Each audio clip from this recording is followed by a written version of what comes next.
Hi, everybody. Welcome to Lunch and Learn. First one of 2024. How's everybody doing? Everybody off to 2024 start? I'm going to be hacking my lungs way through it today.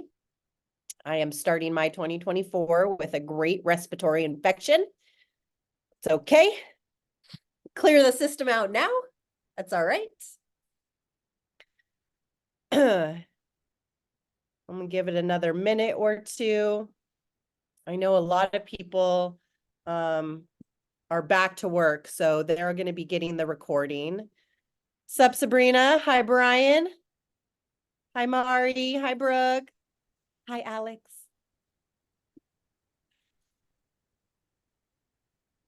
Sorry, you're not feeling well. Oh, it's that time of the year. I've been managing to avoid it up until now. Yeah, a lot of people are sick. A lot of upper respiratory issues that I keep hearing about. And I went through it myself a week ago, so it's not fun. Oh, just coughing up all the good stuff, huh? Oh yeah, It's so pieces of much fun. lung and all that. My favorite is how I sound. It's okay. We're gonna make it through this today. I got my tea ready. Well, you kind of had that Demi Moore sort of deep I know, voice. if only I could sing, I would totally leverage that right now and get some like good some blues or some like sexy raspiness, but Yeah. you would tell me to keep my day job. Yeah. Anybody have any wins, any accomplishments, any cool 2024 starts to share? Anybody? I'll share. Okay, Mari, let's hear it. Well, hope you feel better soon. Sorry Thank to hear you. that you don't feel good. My 2024 started with getting approved with all the legal paperwork, the IRS, everything. So I'm excited for that. Yes, congratulations. Thank You are an you. official 501(c)(3) tax exempt nonprofit. I love it. Yeah, congratulations. Thank you. Tell Yes. us real quick the name of your nonprofit and the mission again. The name is Voices of a Heart. The mission is we help women navigate divorce while they're in an abusive marriage. And then we also help with the healing, the trauma, and to break the cycle afterwards. Yeah, I love that. I can't wait to see like your implemented programs and all that. It's going to be Yeah, so great. thank you. Awesome. Okay, we're going to dive in because, of course, it's data collection, how to collect data for your nonprofit organization. It is a heavy, heavy content presentation again. Next week is going to be great. Next week, we've got a specialist from, not next week, I'm sorry, the week after that, January 24th, we've got a specialist that's going to be going over the government grant process. So that one's going to be a really fun one. So bear with me on my hacking, sneezing, coughing, lung expansion through today. This will be recorded. Of course, we'll put it on YouTube. It's always a shit show at Chamber Nation, so it only makes sense that one of us today is hacking up a lung. Okay, Jay, go ahead and hit that second slide for me. All right, so we're going to be really talking about the importance of data collection today. And what does that mean? We have done this topic before, so there will be some similar concepts here, but I'm hoping that we can provide to you guys just a more in-depth overview of what it means to collect data, measuring success for greater impact, especially for those of you as new nonprofit organizations, Mari, Patrick, Brian, you guys are at a pivotal moment in the beginning of your organization to really set up an awesome data infrastructure. So this is going to be really critical for you guys to take note on this and then really go implement it. So why do we collect data? The power of impact data, building trust and transparency, demonstrating effectiveness, attracting support and funding. That's one of the best ones. Aligning with your mission and goals, engaging your audience. So what do I mean by when I say the power of impact data? In the nonprofit sector, impact data is a powerful tool that goes beyond just your mere statistics. This tells your story of how your organization makes its accomplishments and has the positive changes in the community. You cannot operate your nonprofit organization without this data. And I'll go as far as to say your for-profit organization. These key metrics are important to share with any of your kind of stakeholders you may have, for-profit, nonprofit. In the nonprofit sector, we might call those investors or beneficiaries. In the nonprofit sector, we really call those that are benefiting from the services you provide, but your donors also, and your funders, because it's required. So a lot of this stuff is required to do for nonprofit organizations, but this is also how you're going to get to the next level to get those funders and those donors. So this builds also trust and transparency. Okay, Jay, go ahead and hit the next slide. Okay, so why collect impact data? Enhances accountability and transparency, demonstrates effectiveness to stakeholders, attracts donors and funding opportunities, helps you align with your organizational goals, informs decision-making, strengthens your advocacy efforts. So let me go into each one of those briefly so that we know what those mean. So when I'm talking about enhancing accountability and transparency, clearly state the accountability and transparency are foundational principles on the nonprofit sector. So you're going to use your data, which will serve as your tangible representation of your organization's commitment to openness and accountability. So if you're working on websites and with organizations like GuideStar, for example, you're going to have to provide data to GuideStar in order to get that next seal of transparency. If this is your first time hearing about GuideStar, guidestar.org is a website that's connected to the IRS. So once your nonprofit is approved by the IRS, then it goes to GuideStar. GuideStar allows you to claim your nonprofit profile and add information so that you can improve your seal of transparencies. Donors will go to GuideStar to vet your organization. Funders go to GuideStar to vet your organization. So it's very important that as soon as your nonprofit hits GuideStar, you claim that profile, free to do.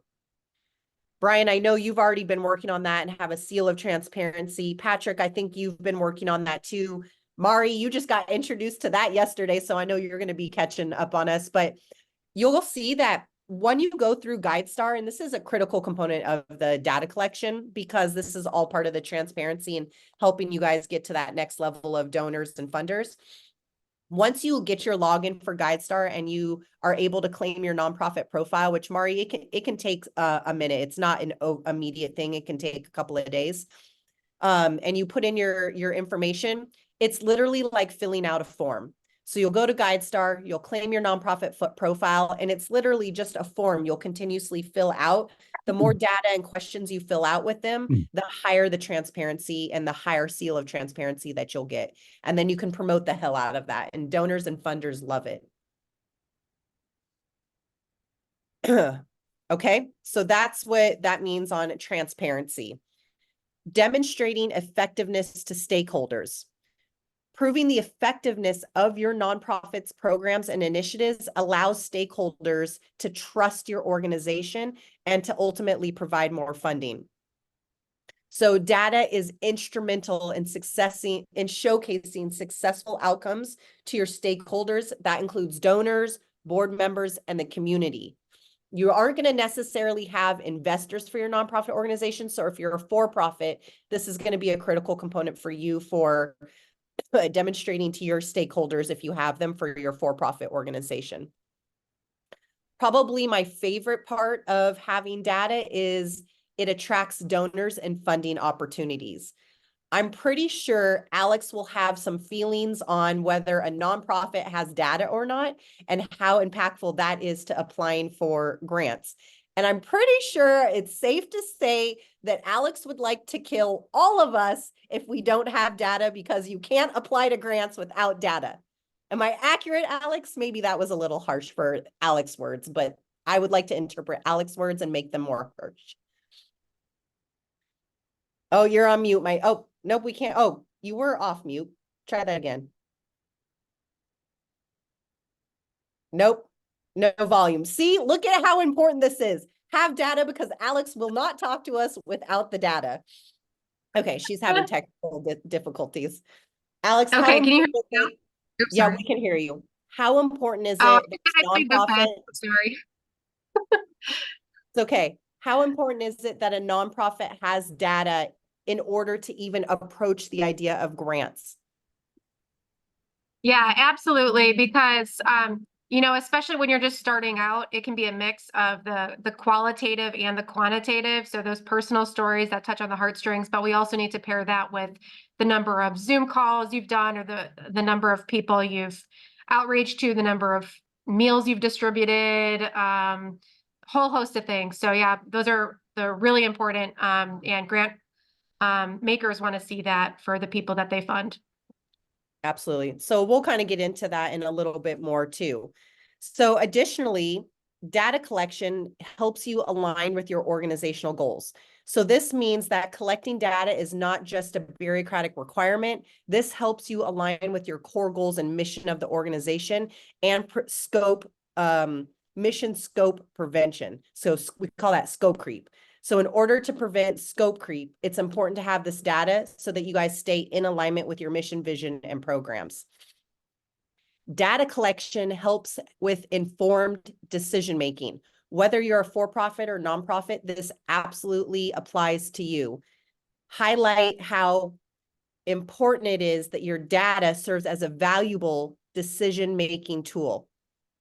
This enables your organization to make informed decisions, allocate resources effectively, or refine your strategies for even more greater impact. And then, of course, the collection of data is important for your advocacy efforts. Compelling advocacy tools. This is how nonprofits can change policy, raise awareness, influence positive social change. And that goes for your for-profit too. A lot of for-profit organizations get into the advocacy world. For-profits can do that actually a lot easier than a nonprofit organization because they aren't tied to any sort of nonprofit law on supporting politics and on any kind of way. So for-profit organizations, you are able to do advocacy and any kind of legislative impact. You don't have those same rules. So that's a great one for those organizations. Okay, any questions on this slide before I move on? Okay, Jay, go ahead and hit us on the next slide. We're going to go over defining impact indicators. Okay, clearly define the specific indicators you want to measure. Examples, number of beneficiaries. So these would be like the people that you serve, success stories. So number of beneficiaries is a quantitative measure. Success stories is a qualitative measure.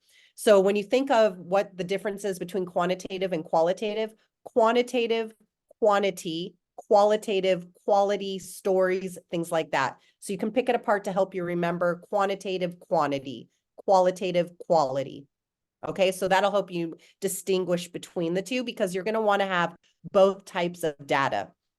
Number of people you've served, success stories, community engagement, outreach, like Alex was mentioning earlier.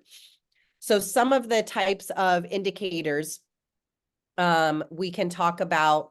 Examples would be, so let's say that we're working with a healthcare organization, like health-focused nonprofit. The indicators for them are going to be possibly number of individuals vaccinated or reduction in disease rates. Another example might be for an education-focused nonprofit, graduation rates, improvement in academic performance. Maybe for a community development organization, examples of your indicators might be employment rates or infrastructure improvements. Okay. So Brian, I know for you, for youth mentors, it's going to be really important to be tracking the number of youth that you interact with and also the number of volunteers and mentors that you have for your organization. Yes, Patrick, definitely. Yep. So Patrick, for you, it's going to be really critical. You're tracking number of veterans that you're serving. And then also, guys, don't forget to break down these numbers into male, female, men, women, age, race. All of that data is very important. This also applies to for-profit organizations. So if you're working for for-profits and with nonprofit organizations, these indicators are going to be critical. Okay. And then you're going to want to customize this for specific programs. Tailor your impact to the specific program that you're serving. If you have a dog rescue program, how many dogs have you served? What kind of service to those dogs did they need? Was it spay neuter? Was it a surgery for a tumor? Was it an eye removal? I'm using examples of everything I've had to do on my dogs. Knee replacements, eye removals, cancer treatments, glaucoma. Good God, these dogs are fucking expensive. Daycare. These are all key indicators. These are key indicators I need to know personally for where's my money going every month to my dogs. Okay, so that's what tailoring it to specific programs means. Now, don't forget, we touched on this last time we talked about impact data, and that's on your SMART goals. Specific, measurable, achievable, relevant, time-bound. SMART goals will ensure that the impact indicators are clear, quantifiable, and aligned with your overall mission. So I know last time we got into SMART goals in a lot more detail. So if you go to our YouTube channel, you can watch the training that we did on impact data, and it goes more detail into SMART goals. We probably will do a training this year on SMART goals only, so to help everybody create your SMART goals for your organization. And then be sure that you're balancing quantitative and qualitative indicators. Quantitative, quantity, qualitative, quality. So be sure that you have a balanced approach incorporating both quantitative and qualitative indicators. So quantitative data provides your numerical evidence. Qualitative data offers insights into the human experience and the subjective impact of your programs. Qualitative is that good feely stuff. 75% of our participants in our youth mentorship program feel happier. That's a qualitative data. So Brian and Patrick, both, you guys are going to have a lot of qualitative data since you're doing your impact on veterans and on youth mentorship. And Mari, you too, because a lot of yours is going to be how people are feeling while they're in an abusive relationship, going through divorce, getting court support. So you, all three of you actually are really going to have some good qualitative and quantitative data and some good testimonials. That's going to be your qualitative. But be sure you add in quantitative data too, so that you have some hard statistics. Okay. Let me see. Let me stop there and just see, does anybody kind of have any questions? Interrupt as I'm going along. Don't be afraid. If you have a question, more than likely somebody else has that exact same question. Sabrina, is this kind of helpful for you too on the for-profit side and what you're doing? You're really good at tracking data, so I'm not even tripping on that. You're like me, you're the queen of Excel spreadsheets. It is. It's very helpful. Also for the program that I am bringing forth to the world. So yeah, it's really amazing. Good info. Yeah, it's cool to see your impact, but it's also like for those of us in for-profit, when it's really all about like ROI and the money coming back in and how much revenue we can make, it really demonstrates to us, like, are we providing the service in the right area to make the most money too? Good. Okay. Let's continue hacking up lungs and collecting data. Jay, go ahead and hit the next slide. Okay. Setting clear objectives. This has to do with a lot with your SMART goals. So the pivotal role of a well-defined objective in the success of any nonprofit initiative is based on how clear your objective is. Your objective, nonprofit and for-profit, serves as your roadmap, guiding your organization towards your mission and helping measure your impact with the community, with your clients, with your buyers, with whoever it is you guys are serving, with your grantors, with your funders, with your donors, all of that. So being able to clearly state your objective, and this is where your SMART concept comes into play. SMART, specific, measurable, achievable, relevant, and time-bound. Okay, and aligning this with your mission and your goals. So one cool thing that is really fun to do, what I like to do with nonprofit organizations, if you have stakeholders or if you're in the for-profit industry and you have investors, involve them in your objectives and developing your goals, especially if they're a super high level investor, meaning, you know, a couple $100,000 or donors. Involve them in your development of your objectives. This includes staff, beneficiaries, community members. Have them be a part of the process with you guys, especially in the nonprofit sector. This is really important because you are a public organization, and involving the public is a key component to the success of your nonprofit organization. For profits, F it. We don't give a shit. We don't really care what anyone else thinks because it's for us. However, if you've got a really solid stakeholder, definitely include them in the process on any kind of level that you want. Okay. And then regular review.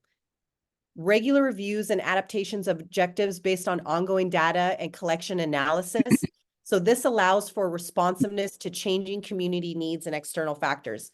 Example I've used before, if you're an organization that's providing food to homeless, does it make sense to provide turkeys to someone who's homeless? Kind of a rhetorical question, but not really. I'm really actually asking this question. Does it make sense to provide turkeys to the homeless?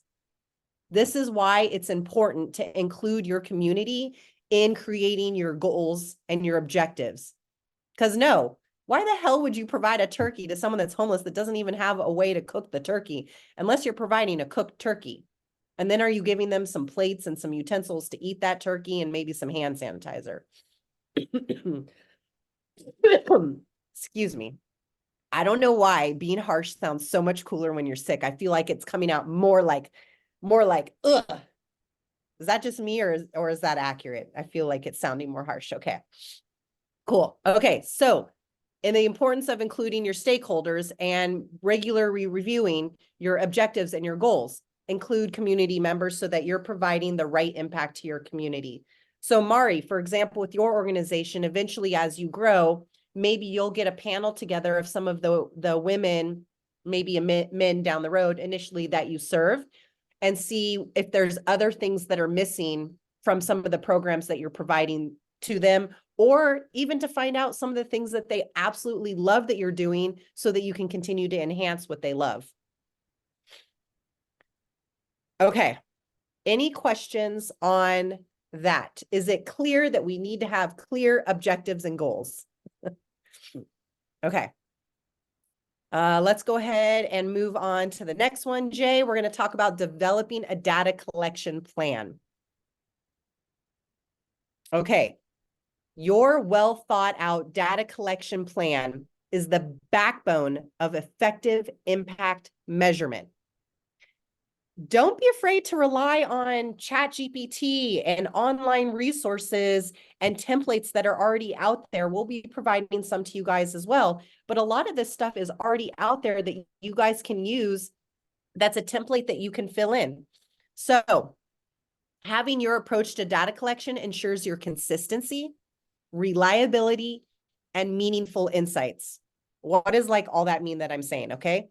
So you may have various sources of data that's relevant to your nonprofit, such as surveys, interviews, observations, existing records. So you might already have some existing data, and then you're going to also be collecting some new data. Assign responsibilities. Have clear roles and responsibilities in the data collection process, unless you're doing it completely by yourself, which is the case for a lot of new startups, new nonprofit organizations. You are a solo one-man band. So it might just be you for now. Now, caveat to that. If you're struggling to do this on your own, for-profit or nonprofit, either one of this applies to either one of you. Go to your local university, find their data analytics department, and get you an intern. They are amazing. Now, Sabrina, I don't know if they're better than you and I at Excel, but they're pretty good.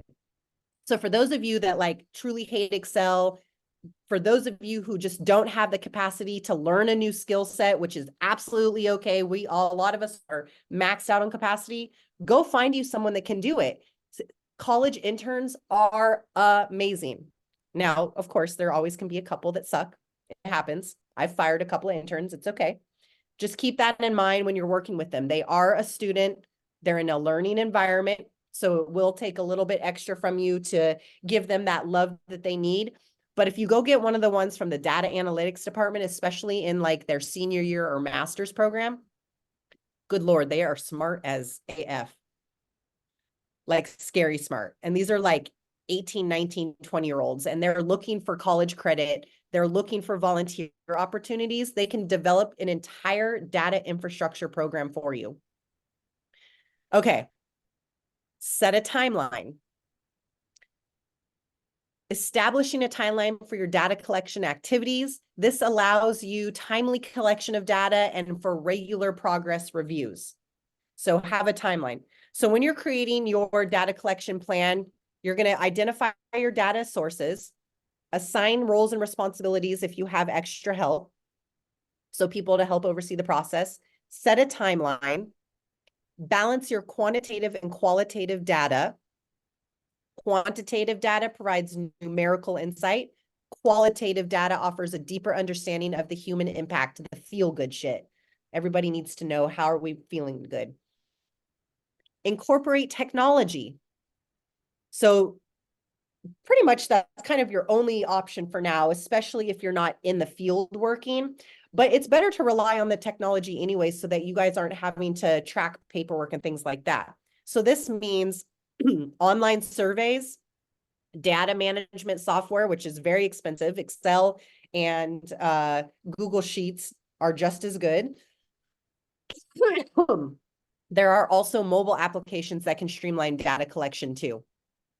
I would suggest that once you have the budget to implement a data program, that's where I would definitely spend my money next, is in a data management program. Okay, and then don't forget, you can always do pilot testing to see how some of your data collection methods are going. Don't forget to have discussions on ethical considerations on data, maybe informed consent, privacy protection, respectful engagement with participants. This one is very applicable to you as a nonprofit and a for-profit organization. If you're collecting data, especially a lot of the qualitative data, it's going to be important that you have informed consents, NDAs, release of liabilities, any kind of privacy protection, or be sure to remove any privacy information when you guys are reporting on that data. A lot of nonprofit organizations get their wrists slapped for this. So be sure to include in your plan ethical considerations. Any questions on data collection plan before we move on? Okay, Jay, let's go to the next one. We're going to talk about choosing the right tools. I know I'm moving through this real quick. It's a lot of content to cover, but it is recorded. Come back and watch this at any point in time. We'll also send out a copy of this to everybody registered as well, since I know a lot of people can't attend as they're in their work day until their nonprofit is their primary function. We can't wait to see that. Okay, choosing the right tools. Selecting appropriate tools for your data collection. This will contribute to your efficiency, accuracy, and relevance of the collected data. So let me say that again. Selecting the appropriate tools for data collection will contribute to the efficiency, accuracy, and relevance of your data collection for your nonprofit and your for-profit organization. So some data collection tools, we've talked about surveys, interviews, focus groups. Focus groups are going to be awesome for you, Mari, when you get through to that state and you're starting to collect like some of the testimonial and after impact data. It's going to be really cool that maybe you can get a group of the women you've served in a room together and do a focus group with them. That'll be really cool. Sorry, guys, I'm hacking up a lung and I think I got an eyelash in my eye. This is the perfect example of Chamber Nation shit show. Okay. So bear with me. We have one eye and half a lung. Okay, so collection tools, surveys, interviews, focus groups, observations, and existing records. So if you've had some data collected or you guys had any kind of like onboarding and intake forms for your organization, Brian, maybe I'm not sure for your organization, once you implement programming, when you've got a mentor or a youth coming on board to get mentorship, having an intake form is going to be really great for you. And that'll collect some of your initial data. So that's some of the stuff you can always go back and look at if you have an intake form, but you weren't doing anything with that data. You've already got, there's a whole data set right there. Mhm. I would imagine, Sabrina, too, like with your for-profit organization and you've got, new clients coming on board, if you have some sort of enrollment form and you're collecting, male, female salary ranges and some of that shit would be cool to know. Yeah, I'm using ClickUp. I just discovered ClickUp. It's the It's bomb. the best. I It's the love best. it. Yeah. Our firm uses ClickUp all for just about everything. And then we've got Trello for some stuff that ClickUp doesn't do. And then we still actually use Excel to collect a shit ton of our stuff also. I love ClickUp. So ClickUp is like, besides ChatGPT, is my bestie. Yeah. Okay, cool.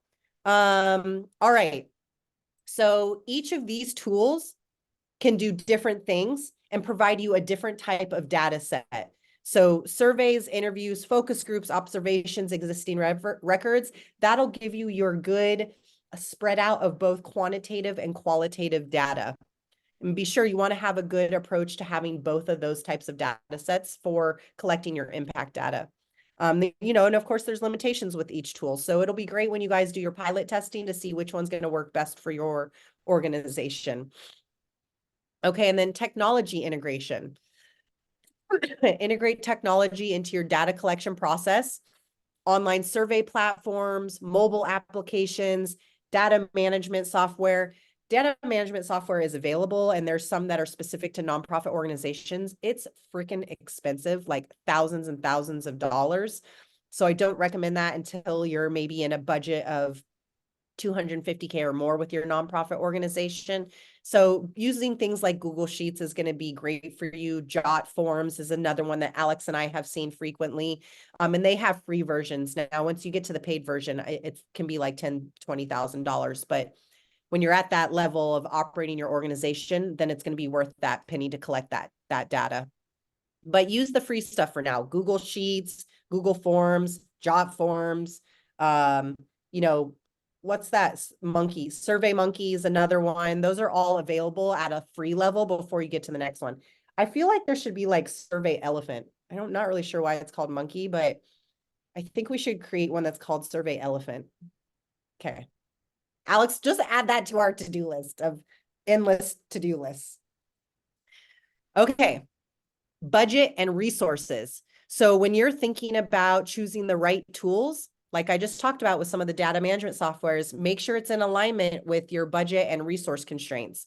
So choose the tool that strikes the balance between effectiveness, feasibility, and considering the available financial and human resources that you have. Because also there's sweat equity as budget and resources are allocated too. How much of your time goes into some of this data collection too? And I guarantee you, when you do like a time assessment of your time, it's going to be way more worth it to either find maybe a virtual assistant or a college student to help you with the data collection and really and taking the data that you've collected and turning it into something. That's where they're going to be really critical too. Don't forget to pilot your testing tools, train staff if you need to. Okay. Any questions on choosing the right tools before I move on? Has anybody implemented any of these tools to kind of start collecting data for their organization?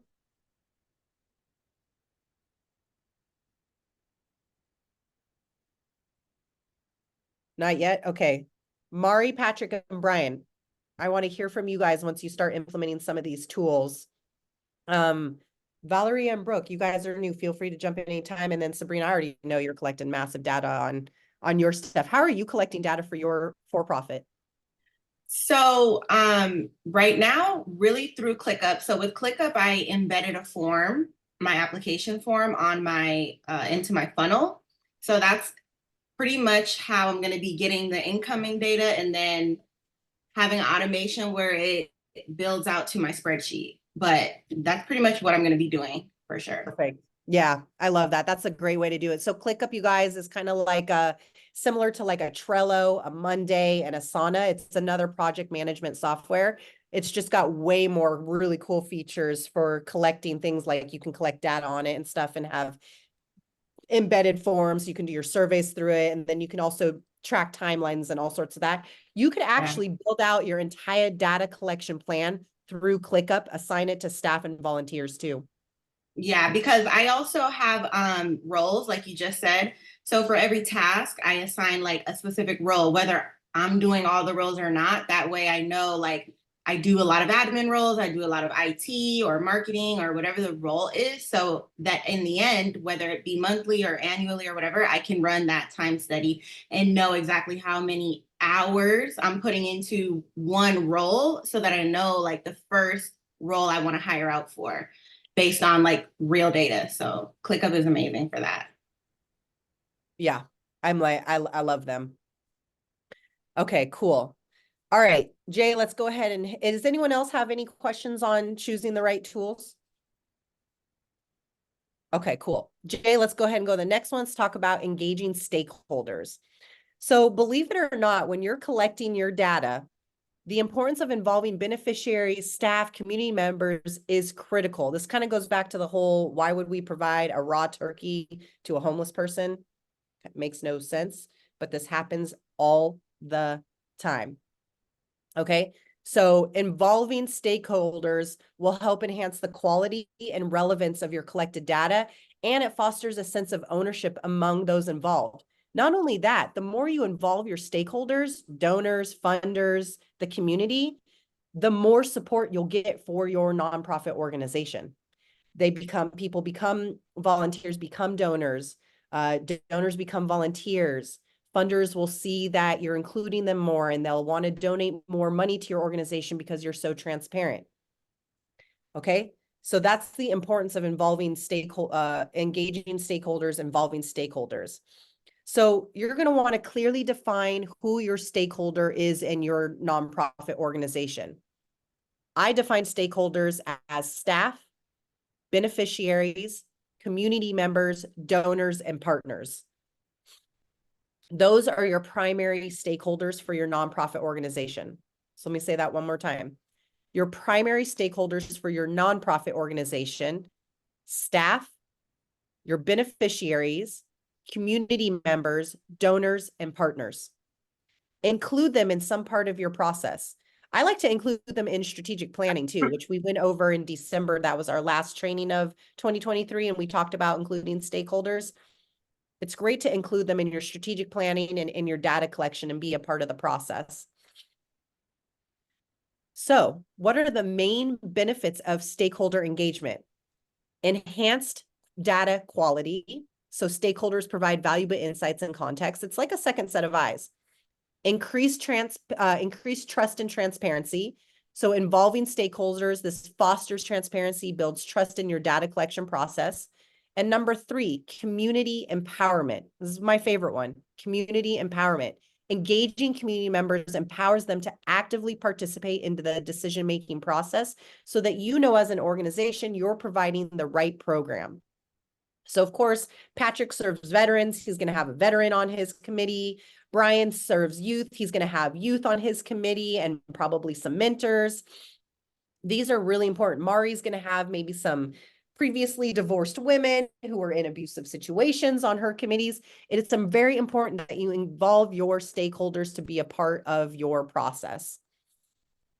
So some of the communication strategies you might use. You'll want to have a communication plan for engaging all your stakeholders. So this allows for, different types of accessibility to different stakeholder groups. Instagram, newsletter blasts, using and leveraging LinkedIn, having your own lunch and learn for your organization to let people know more about your organization and to bring more awareness. Facebook groups. These are all different communication strategies. And when you have this communication strategy, how often are you going to communicate with your stakeholders? You might ask your stakeholders how often they would like to receive information. Some people like once a month. some like every week, some like quarterly. Get a consensus from your stakeholders and find out what type of communication strategy and timeline you're going to have.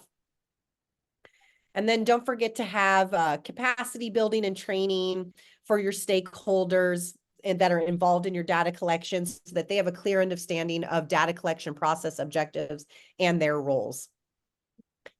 Feedback. Feedback is critical to engaging your stakeholders. This is going to help contribute to refining your data collection process.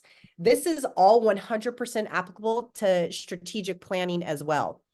Having training, feedback loops, inclusive approaches, recognizing and acknowledging contributions. Okay, I've got so much more I got to hit, and we've got less than 15 minutes because I got to leave 2 minutes open for questions. Okay, Jay, let's go to the next slide. Ensuring data quality. So, critical. We want integrity, we want valid data, we want vetted data. So when we're talking about data quality, we're talking about key principles of data quality. I have 4 key principles of data quality that contribute directly to your data quality. Number 1, accuracy. Number 2, reliability. Number 3, completeness. I'm going to go over the definition of each of these. Number 4, timeliness. So your key principles of data quality: accuracy, reliability, completeness, timeliness. Accuracy means data should be free from errors and represent the true value of the variables that you're measuring. So it's very important from day one to collect data and be consistent how you collect the data. Reliability. Data should be consistent and produce similar results under similar conditions. This is why it's very important for you to pilot test your data collection process to make sure it works for you and that it's collecting the right type of data, because you want reliability. Completeness. All required data should be collected, leaving no gaps or missing information. Timeliness. Data should be collected and processed within a reasonable time frame to remain relevant. So let's say you collected some data in February of 2023. That data is no longer relevant to right now. Maybe if you want to do a comparison to last year in February to this year, February. But if you didn't finish your data collection in February last year and you're going to try and complete it now, that is not timely, that's not reliable, and that's not complete. Therefore, your data quality sucks. Okay. Key principles of data quality: accuracy, reliability, completeness, and timeliness. So be sure you validate and verify your data. So having a validation and verification process, cross-checking data, conducting audits, implementing quality controls, those are validation and verification processes. And then, like we've mentioned, standardized data collection. Standardized protocols reduces variability and improves the reliability of your data collection. So if you're collecting data, have a pilot test phase. Once you're done with that, be the exact same in the way you're collecting the data every single time until you're done with that data collection set. So that way your data is comparable, reliable, validated, verified, all that good stuff. Be mindful of data security and privacy, your ethical considerations, continue monitoring and evaluating, continue your feedback loops. Any questions on ensuring data quality? Definitely come back to this section and listen to ensuring data quality again. This is going to be really important for those of you that are newly developing your data collection plan and process. Okay, Jay, go ahead and hit the next slide. We're going to talk about analyzing and interpreting data. This is where you're going to be able to provide meaningful insights and informed decision-making. This is your end-all be-all to the data collection process. This is where you've hit the success of your data collection. So data analysis methods. So this is going to be based on the nature of your data. So this might be descriptive analysis, inferential analysis, comparative analysis.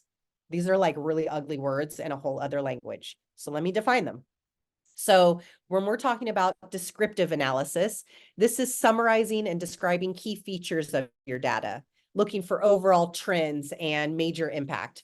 Inferential analysis is drawing conclusions and making predictions based on your data. That's what helps you with informed decision making. Comparative analysis, comparing data across groups or time. So if we collected data completely in 2023 in January, and now we're almost with a done January 2024, that's freaking wild. I know it's not even halfway through, but I feel like January is done already. You're going to be able to compare January 2024 with January 2023. That's going to be cool as shit. That'll allow you to really do a comparison. For those of you who are new nonprofits, this is your opportunity to collect your baseline data so that throughout the year and next year, you'll have something to compare it to. This will help you create your next level goals, to see if your ROI is appropriate, to see if you're providing the right programs, to see if your impact is actually impactful. Data analysis methods are going to be great for you guys.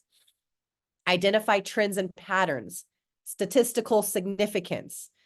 This will help determine if your observed differences or patterns are likely to be genuine or if they could have occurred by chance.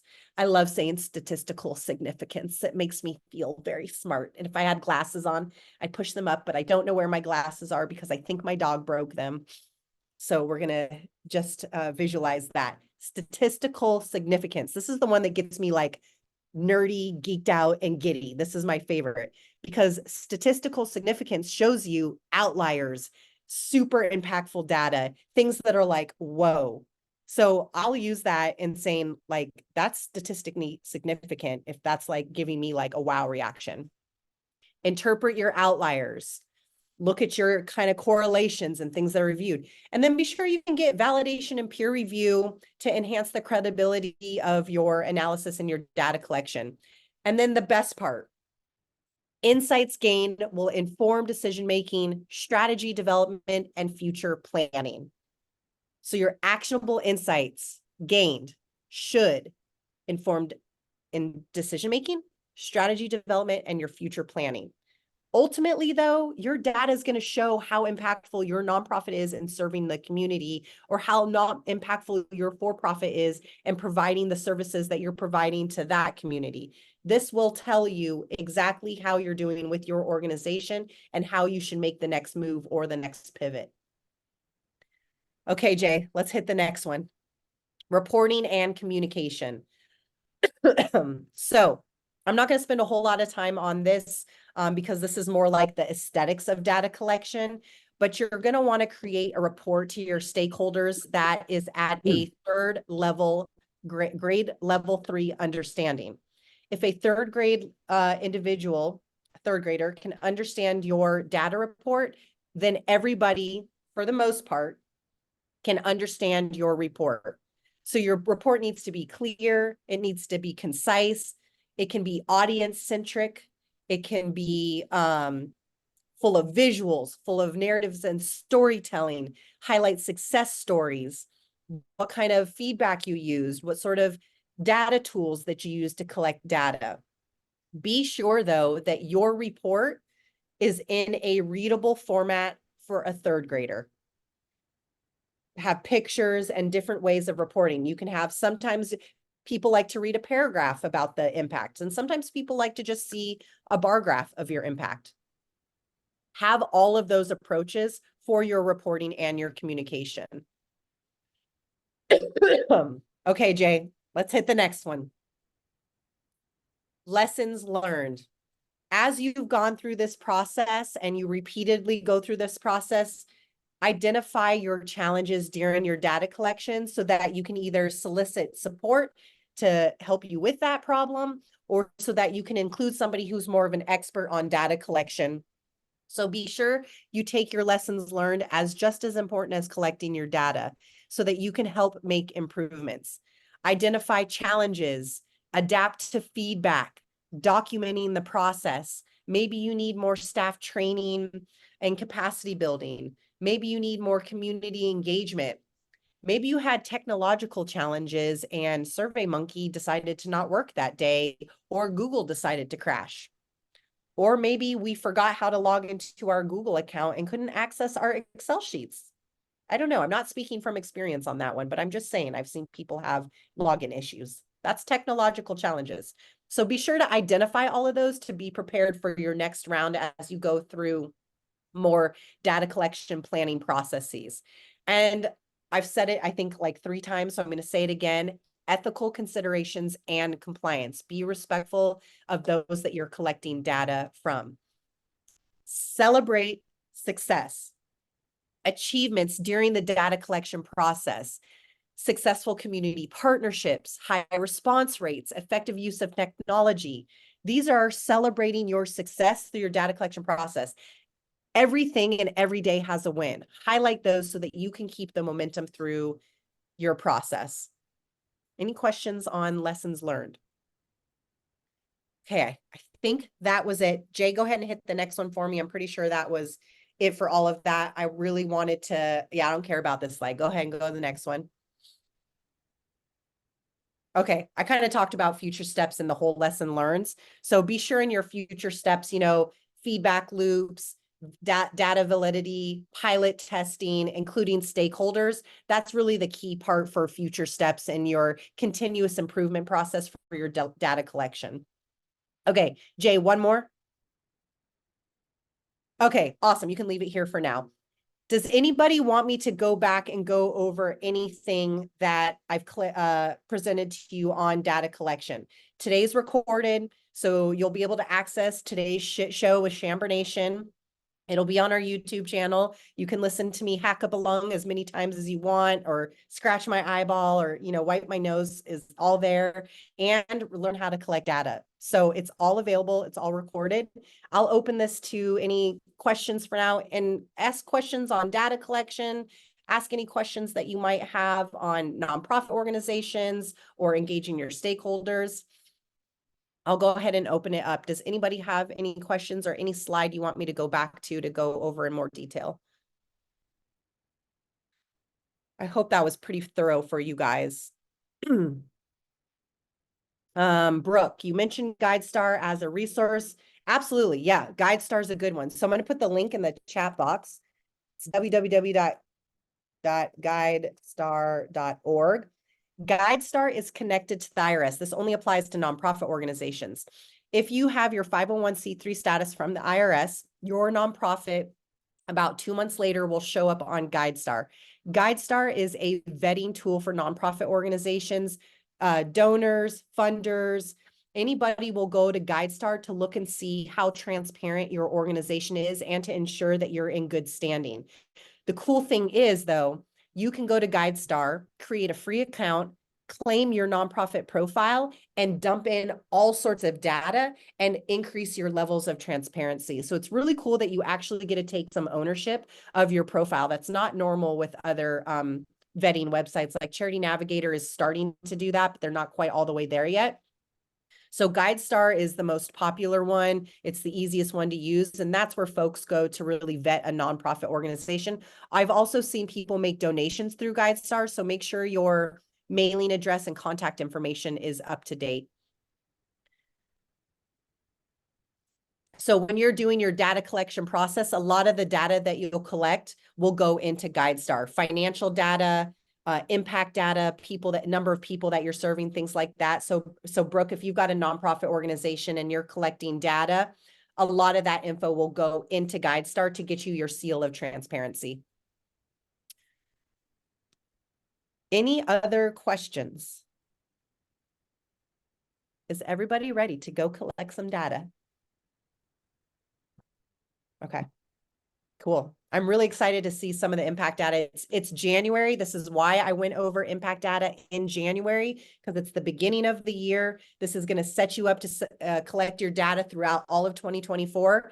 And we're going to have a lunch and learn at the end of the year. And I'm going to see what y'all collected for your data. We may even do some accountability check-ins, maybe quarterly. Brian and Patrick and Mari, I talk to you guys all the time, so I'm definitely going to stay on your asses. But for those of you that are newer to Chamber Nation and the nonprofit plug, be sure you're collecting this data and stay involved with us on these lunch and learns so that we can further support you throughout the whole process throughout the year. So getting your data plan done this month, getting your strategic plan done this month, those are critical for you guys, and that'll set you up for success for the whole rest of the year. If there's no Hey, other Sharon, questions- can I share Oh, something yeah, with you guys real of quick? course. So for those of you who got Amity grants, just today was in a training for the PA8 capacity building ones, and specific to data collection, they are asking for new things. So they did a training, and it is all the information that you just said. They want demographics of anybody you've hired, anybody you've contracted out. In addition, which I think is fascinating, and I just started to dive into this, is they want to see a before and after. So for organizations that were around pre-pandemic, pandemic, and now pre-pandemic, pandemic, pre-Amity funding, and post-Amity funding, they want to see all of those conversions of staff, roles and responsibilities, of course, hitting the demographic components, the impact, who they were serving. So as we were going through this training and I'm looking at this, this reporting that they're requiring, I'm like starting to build out this spreadsheet so I can fit everything in, but now having to go back 2, 3, 4 years with the organization, right, to gather those things that happened then, because they want to see the growth cycle.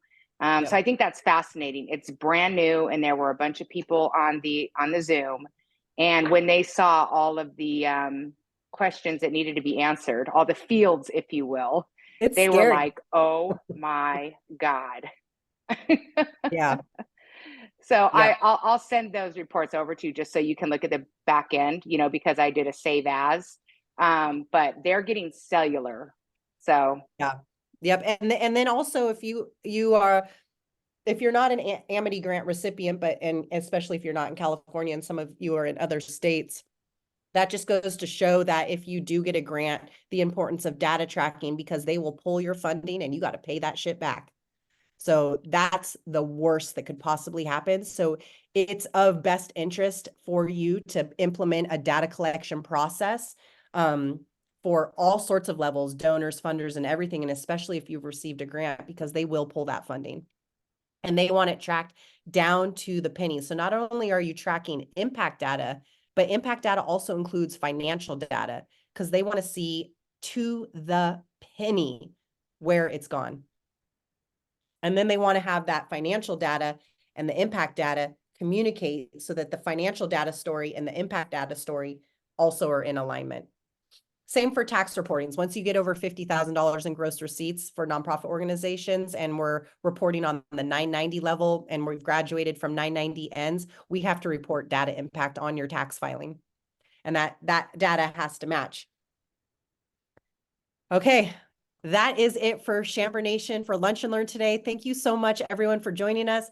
Happy, happy, happy New Year. I wish you all excellence in health, in data collection, in finance, and revenues, and grant awards, in coaching clients, and just all the abundance. And I hope to see some of you on a yacht with me one day, where we're all bringing in the type of return that we would like to see. All right, guys, have a fantastic rest of your week. Again, Happy New Year. Thanks for coming today. Thank you.